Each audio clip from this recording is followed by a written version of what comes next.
గోవా ముఖ్యమంత్రి భాజపా నేత మనోహర్ పారికర్ కన్నుమూశారు. తీవ్ర అనారోగ్యంతో దీర్ఘకాలంగా బాధపడుతున్న పారికర్ ఆదివారం సాయంత్రం తుదిశ్వాస విడిచారు. 4 సార్లు గోవా ముఖ్యమంత్రిగా, 3 ఏళ్ల పాటు రక్షణ మంత్రిగా విశేష సేవలందించిన ఆయన నిరాడంబరత, నిజాయితీకి మారుపేరుగా ప్రశంసలందుకున్నారు. మనోహర్ పారికర్ మృతికి విచారం వ్యక్తం చేసిన కేంద్రం నేడు సంతాప దినంగా ప్రకటించింది.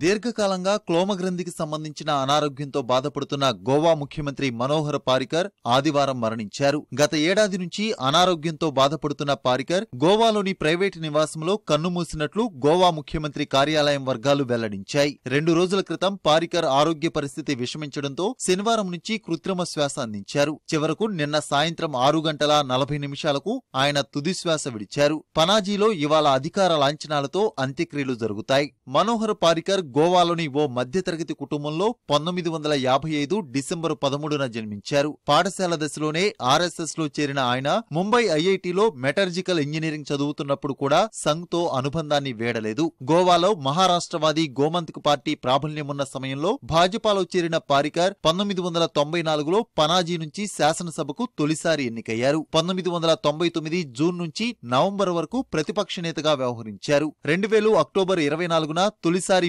ముఖ్యమంత్రి బాధ్యతలు చేపట్టారు. 2002 జూన్లో రెండోసారి ముఖ్యమంత్రి పీఠం అధిష్ఠించారు. ఆ తర్వాత 4 భాజపా ఎమ్మెల్యేలు రాజీనామా చేయడంతో 2005లో సీఎం పదవికి రాజీనామా చేసిన పారికర్ 2012లో తిరిగి అధికారం చేపట్టారు. 2014 పార్లమెంట్ ఎన్నికల తర్వాత మోదీ ప్రభుత్వం ఆయనకు రక్షణ మంత్రిగా బాధ్యతలు అప్పగించింది. 2017లో ప్రాంతీయ పార్టీల సహకారంతో 4వసారి గోవా ముఖ్యమంత్రి పదవి చేపట్టారు. 2014 లోక్సభ ఎన్నికల ముందు గోవాలో జరిగిన భాజపా సమావేశంలో ప్రధాని అభ్యర్థిగా మోదీ పేరును ప్రతిపాదించింది పారికరే కావడం విశేషం. తీవ్ర అనారోగ్యంతో బాధపడుతున్నప్పటికీ పారికర్ చివరి క్షణం వరకు ప్రజాసేవలోనే గడిపారు. 2018 ఫిబ్రవరిలో క్లోమగ్రంథి చికిత్స కోసం పారికర్ ముంబై లీలావతి ఆసుపత్రిలో చేరారు. అమెరికాలో ఢిల్లీ ఎయిమ్స్ లో చికిత్స తీసుకుంటూనే పాలన కొనసాగించారు. తీవ్ర అనారోగ్యంతో బాధపడుతూనే ఈ ఏడాది గోవా అసెంబ్లీలో బడ్జెట్ ప్రవేశపెట్టారు.